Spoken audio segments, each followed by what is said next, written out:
Comment révéler pleinement sa valeur quand on a peur des autres? De mon point de vue, une grande peur cache toujours une autre peur. Et c'est un peu le but de cette vidéo, de te faire prendre conscience que peut-être derrière une certaine forme de phobie sociale, de trac, de difficulté sociale avec les autres, il y a peut-être une autre peur qui se cache, on va en parler là. Donc il y a pas mal de situations avec les gens où tu peux te sentir en mode paralysie, tu sais, paralysie de leur réaction. Ça peut être matérialisé dans cette forme, la peur de proposer, de partager une idée, de proposer une opinion dans un groupe, de demander un service, peut-être même de contacter ton service client téléphonie, tu sais, parce que voilà, il y a une facture qui n'a pas passé ou je ne sais pas, un truc du genre. Tu vois, toutes sortes de matérialisations qui peuvent être quotidiennes et qui te font croire que tu as peur des autres, tu as peur de leur réaction. La conséquence de toutes ces petites actions inachevées, j'ai envie de dire, c'est que ça met dans ton programme interne, toi, dans ton disque dur, à l'intérieur, c'est-à-dire ce qui te suit, qui est tout le temps branché avec toi, ça met des programmes un peu erronés, c'est-à-dire des croyances qui vont nourrir, en fait, qui vont renforcer l'inaction et la frustration, tu vois. C'est toujours ce même schéma. J'ai une pensée que je crois fortement, donc je vais matérialiser en termes émotionnels et après je vais passer à l'action et les résultats de mon action, particulièrement la réaction des autres, va valider ma pensée de base. C'est pas ce qui manque les solutions mises en place pour tenter de lutter contre la peur des autres, lutter égale l'entretenir, le renforcer, ou bien se forcer à passer à l'action alors que tu vois c'est un truc qui tu te sens vraiment pas bien du tout quand tu te forces et du coup tu vas peut-être le faire une fois, deux fois, trois fois, mais tu vas vite revenir en courant parce que c'est vraiment pas à l'aise dans cette idée-là, ou bien attendre que le train passe. Attendre, le train passe, c'est pour la peur cachée, tu vois. Il y a une peur peut en cacher un autre, un train peut en cacher un autre. C'est pareil, attendre que le train passe, mais malheureusement, il va juste passer, tu vois, et tu vas le regarder. Ce que j'ai envie de te proposer, ma vision, c'est que derrière la peur des réactions des autres, il y a finalement une autre peur. C'est la peur de ma réaction à moi. En fait, de la peur de ma réaction à la supposée réaction des autres.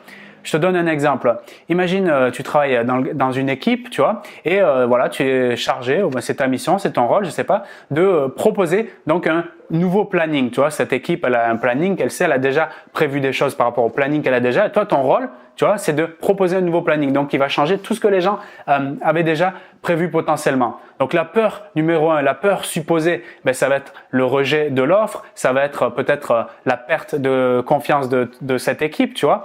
Et ça, c'est celle qui est supposée. Mais si tu te poses la question, mais qu'est-ce qu'il y a derrière cette peur finalement? Ça, c'est la peur de la réaction des autres. Ok, mais quelle est la vraie peur derrière tout ça? Qu'est-ce qu'il y a? Qu'est-ce qui se cache dessous?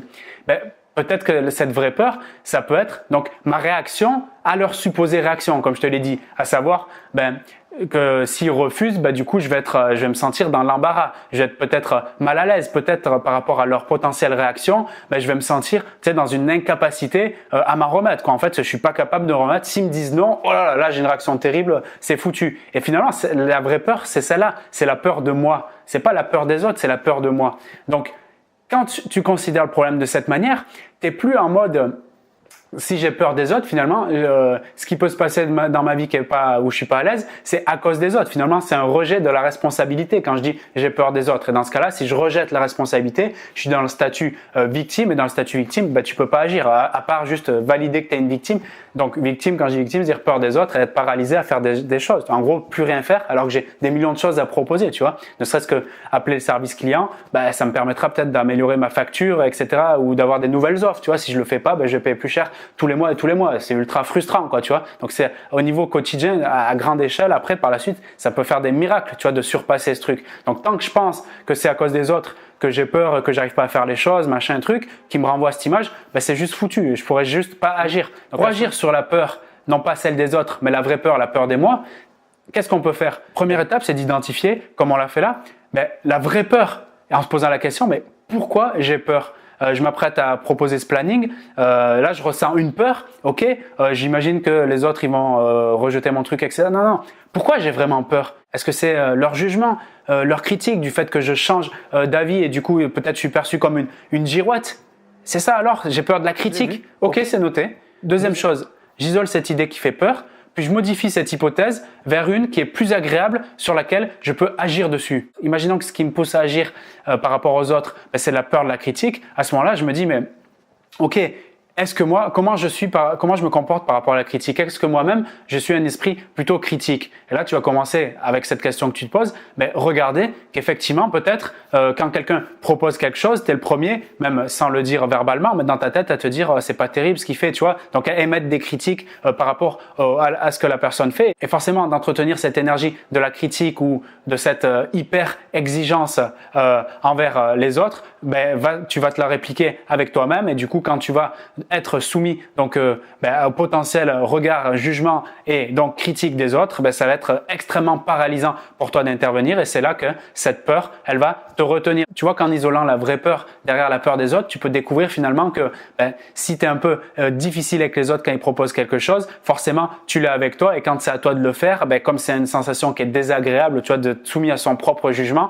ça va te paralyser, du coup tu vas pas pouvoir activer des choses qui peuvent être très intéressantes, notamment pour les autres, tu vois. Et ça fait, du coup, tu éteins ta propre valeur. Donc le travail, il n'est pas d'aller voir les autres, mais d'aller voir comment toi tu peux modifier cet aspect très critique qu'il y a à l'intérieur de toi, dans le but de remplacer cette hypothèse par une qui est plus sympa pour toi et qui va te permettre justement d'avoir moins peur quand tu vas devoir passer à l'action devant les autres, par exemple pour l'histoire du planning. Une hypothèse qui serait par exemple, je sais que ça peut ne pas plaire à tout le monde, mais c'est important pour moi de faire de mon mieux et du moment que je fais de mon mieux, je me sens bien avec ça, tu vois. Donc tu modifies finalement une croyance, petit à petit tu l'intègres en toi comme quelque chose qui est normal et acquis chez toi. Du coup, ça va modifier, pour l'exemple de la critique, ce jugement un peu négatif sur toi-même et du coup sur les autres, sur la perception du monde, tu vois.